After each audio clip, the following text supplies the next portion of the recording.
What's up, you guys? My name is Aubrey and this is my channel, and today I'm going to be talking about a highly requested topic, and that is how I'm able to stay healthy and fit despite the fact that I work between 70 and 80 hours per week.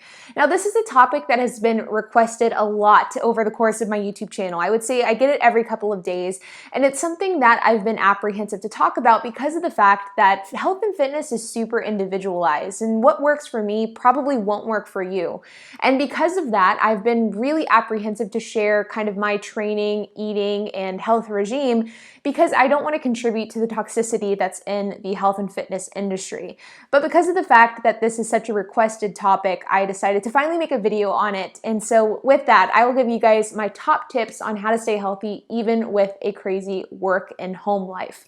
So let's get started. Now, I also want to note that even though my work life is pretty crazy and I work really long hours, I work about 70 to 80 hours a week easily, and my boyfriend HP also works about 70 to 80 hours a week. So between the two of us, we really don't have a whole lot of free time. But despite the fact that I work crazy hours, the one thing that I have going in my favor is I don't have kids. So I only have 2 dogs. I don't have kids to take care of. So because of that, I have a lot of flexibility within my day-to-day life.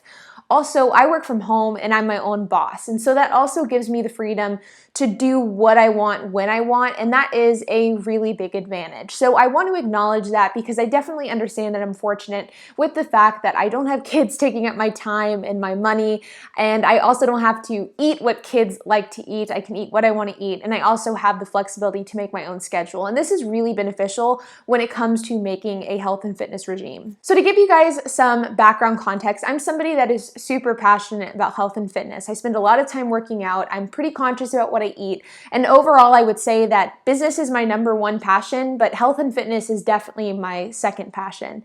But with that, I have been somebody that has struggled with weight my entire life. I was pretty heavy whenever I was in school, and then I lost weight in high school and I became pretty thin, and then I gained it back in college, and then whenever I dropped out of college, I lost it again in my early 20s. So I've definitely had like fluctuations with my health and fitness levels throughout the years. But I feel like now as a 26-year-old, I finally have kind of found the routine that works for me, and that has kind of allowed me to be consistently fit over the years despite the fact that my work and personal life have been crazy. So with that, my #1 biggest piece of advice for anybody who's wanting to kind of gain control of their health and fitness routine is to find something in the health and fitness niche that you're passionate about. Find a physical activity that you enjoy and that you can enjoy doing multiple times a week. I think that this is where most people get health and fitness wrong. It's the idea that in order to be fit, you have to go spend time in the gym, you have to lift weights, you have to spend hours on the treadmill, and that just simply isn't the reality of the situation. I haven't been to a gym in months. I think probably since February, I have not stepped foot in a gym.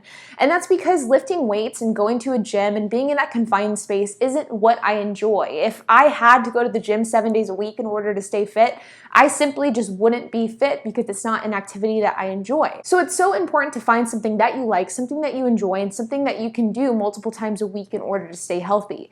This can be something like paddleboarding, like yoga, like walking your dogs, like hiking, biking, whatever the case is. Finding something that gets your heart rate up, that gets you moving, and that gets you active is really kind of the #1 step in starting to get healthy. For me personally, that was endurance sports.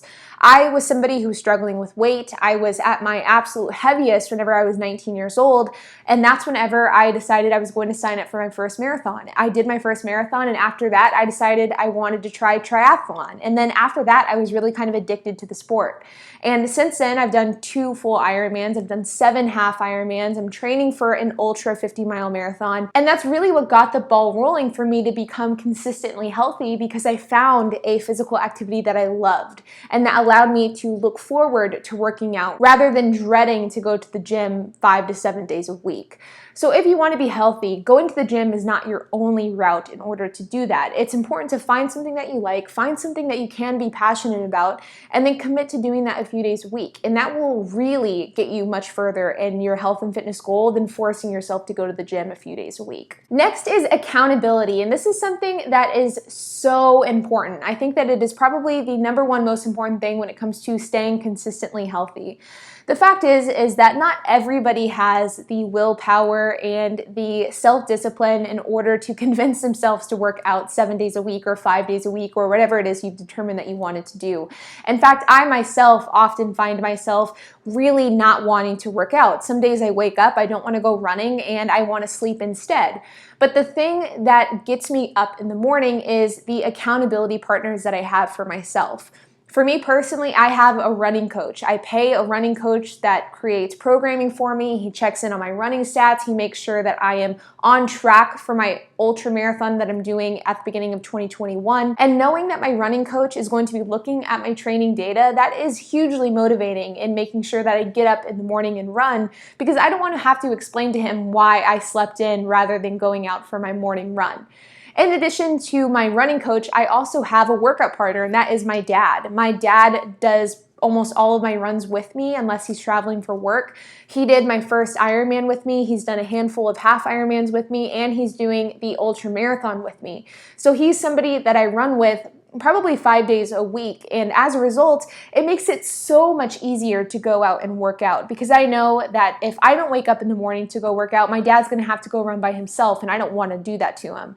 So knowing that I have this person who's relying on me to run with in the morning, it makes it so that I have no excuse but to get up and go for that run. So having an accountability partner, whether that be a coach that you hire, whether that be a workout partner that you have, whether it be a friend that you just check in with, having that accountability there really is a game changer in getting the motivation to go work out. And then eventually you'll get to the point where you enjoy working out and you enjoy the feeling that it gives you, and you feel better whenever you go and work out rather than staying home and sleeping or watching TV. But at the beginning especially, an accountability partner is a huge game changer in staying accountable and staying on your training routine. My next piece of advice is in regards to diet and how to eat healthy with a crazy work schedule.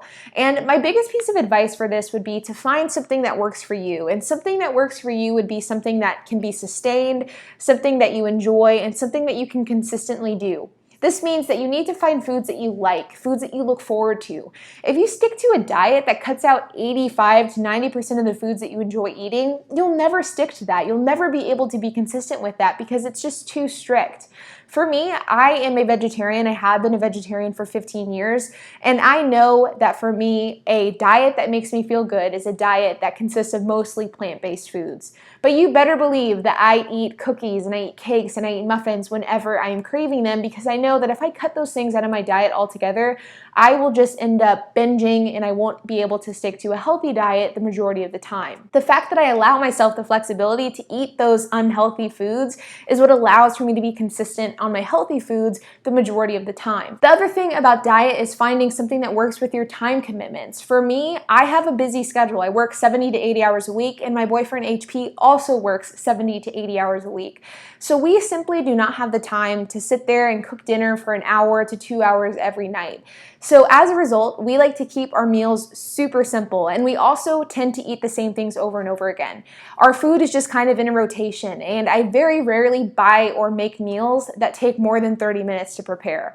I like to keep things easy. I like foods that I can just pop in the air fryer, that I can pop in the oven, or that I can make quickly on the skillet.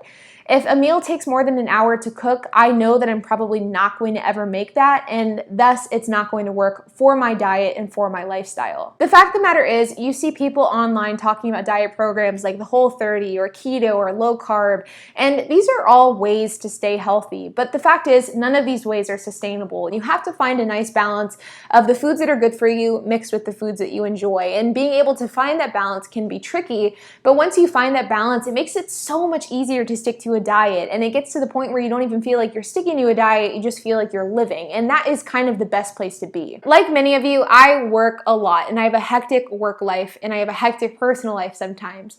But the fact is that sticking to a healthy diet and sticking to a regimented training routine isn't something that I find difficult, because of the fact that I've chosen a diet lifestyle and a training lifestyle that is something that can be sustained, and it's something that I enjoy.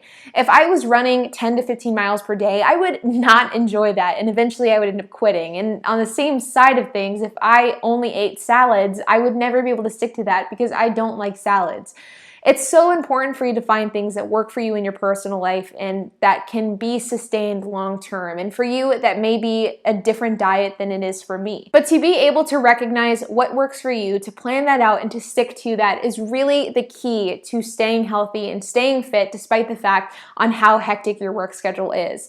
So with that being said, you guys, I know that some of these answers may not be exactly what you're looking for. They definitely aren't the get healthy quick scheme that a lot of people look for online. But the fact of the matter is, this works. This lifestyle works. Choose something that you enjoy, choose something that you can be consistent with, and choose something that you can sustain long term. And if you do those things, you will be healthy and you will be fit, regardless of how crazy your work and personal life can become. So like always, you guys, make sure to comment down below and make sure to hit that like button, hit the subscribe button, and hit that notification bell, and I will see you guys in the next video.